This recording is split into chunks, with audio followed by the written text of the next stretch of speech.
Welcome back, and as I told you earlier, tonight we are talking about poetry when it comes to poet. And of course, with me in studio is Faith Atieno, also known as Atieno, art of A-R-T, then Atieno.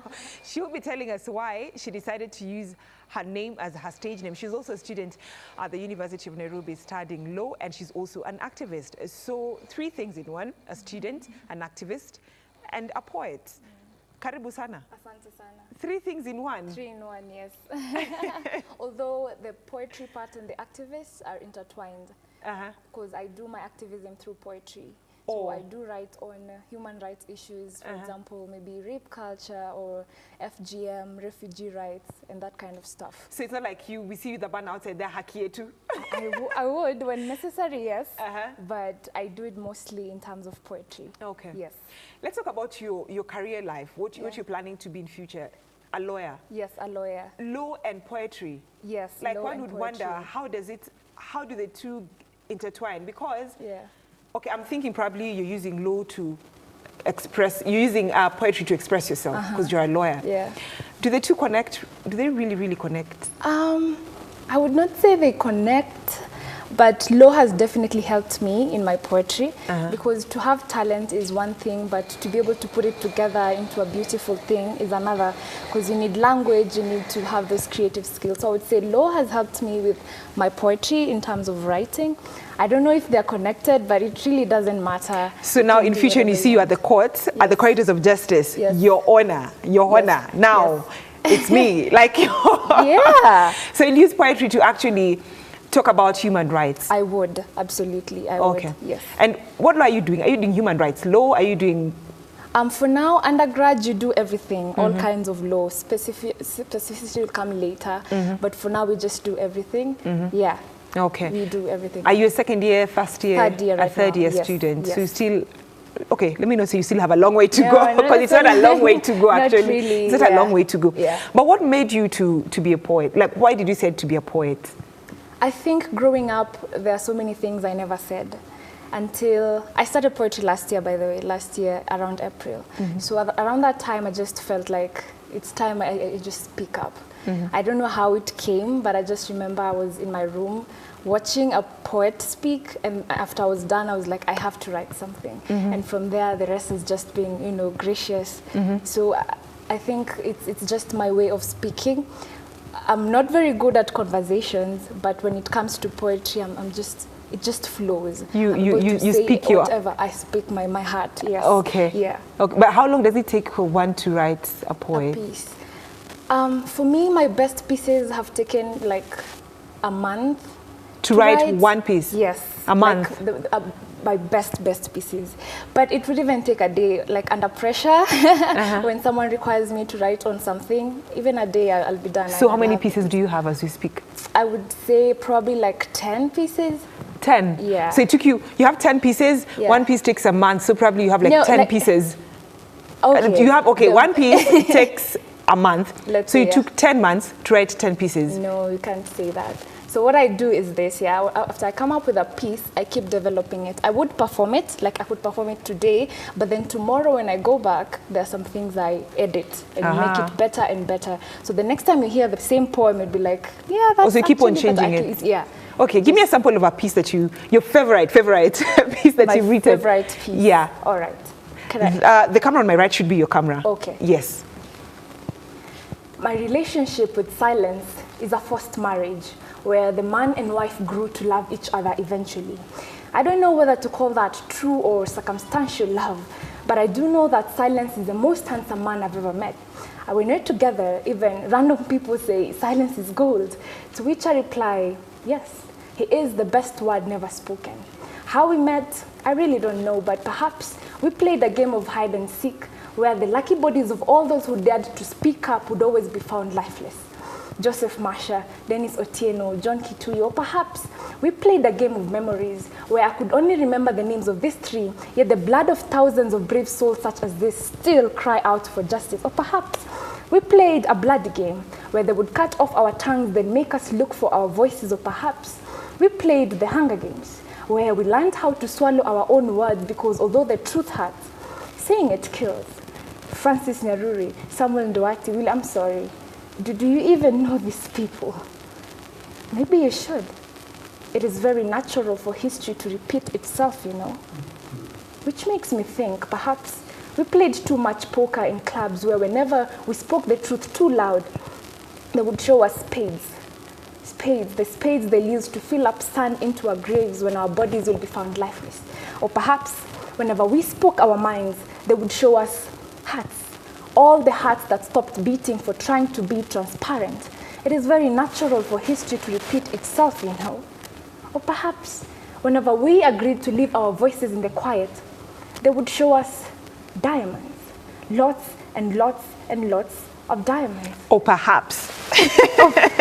Or perhaps. You know, like, I like your words. Yes. That's your piece, Yes, written. that's my piece, yes. By you. Yes, by me, yes. And you know something about poets Yeah. is that you look like you're talking to someone you're seeing. You know, Yes, that's the thing. your facial you have to Yeah. have the facial expression, Yes. so someone feels like I'm actually talking to you right now. Right, right. Wow. Like I usually say when I'm performing, I am the poem, not the poet. I have to get inside the mood, whatever it requires of me, my facial So if it's expression. crying, you have to cry. No, I would not cry, but I would make my face look so. Like- I would go to a somber mood. Yes, I would. Yeah. So, but how do you train yourself to have different facial expressions? Like when it's a sad line, Yeah. you have to portray that. If it's a happy line, you're moving from a sad line to a happy line. happy line. Like how do you train yourself to have different facial expressions? In terms of facial expressions, I think just being in the moment, yeah? Don't let it pass away. If I'm talking about something very emotional, I need to be at that place. Yeah, like the line you're saying, Yeah. you're mentioning 3 gentlemen, Yes. and you're like, okay, perhaps you don't even know them. Perhaps, yeah. Yo, Yeah. and I'm wondering, then again from there, your facial expression goes to you're very serious, Yes. then again you have that light moment. Yes. So you train yourself to do that. Yes, I train myself, yes. So is it that someone has to have the skill or? Yes, I would say it's a skill. If I compare how I was before and how I am now, it's definitely a big improvement. So yes, you have to practice to just try and be at that moment that you're trying to, you know, explain to the person. You know, show, not tell. Trying to show it and not just telling it, yeah. So is that point let me just ask this question before I forget about it. Is that point as a poet, when you're doing poetry, Yeah. is that point where you find yourself sort of like bringing music in, like you sing? The other people who do, I have not embraced it yet. So what's your style? My style is just what I've done. I just speak. So you've not like embraced the music part? Music, no. I And are you haven't. planning to do that? I would if I yeah, I would. I'm just a bit skeptical, but I would try. Why are you skeptical? I am not sure I'm good with music.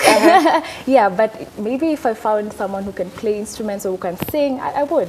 I'm open to it. Yes. So you know, someone is wondering, you're a law Yeah. student, Yeah. looks like a lucrative career. Yes. Then you decide, okay, I want to be a poet. Yeah. Like, It's a lucrative career as well. it is. Yes, it is. It might not come in terms of cash, but the kind of satisfaction that it gives to your heart after you've performed is everything. Because you express yourself. You express yourself. You speak out your heart. Yes, you do. So how long, so you're saying it doesn't, okay, doesn't look like it pays so much. Yeah. But is it something that you'd want to do, like you'd actually drop low today? Okay, not actually dropping it today. Yeah. Like you're done and you're like, no, I consider. don't want to go to the corridors of justice to defend Kenyans Yeah. or a client. Yeah. This is what I need to do. I'm going to do poetry 247. Yeah. Like, is it something that you've thought of? Yes, with my dad's ears closed. I hope he's not Dan, I hope you listening didn't to hear this. Faith say that. Yeah. Disclaimer. Yeah. But it's something that you'd really want I to do as an would. 8, like Monday. Absolutely.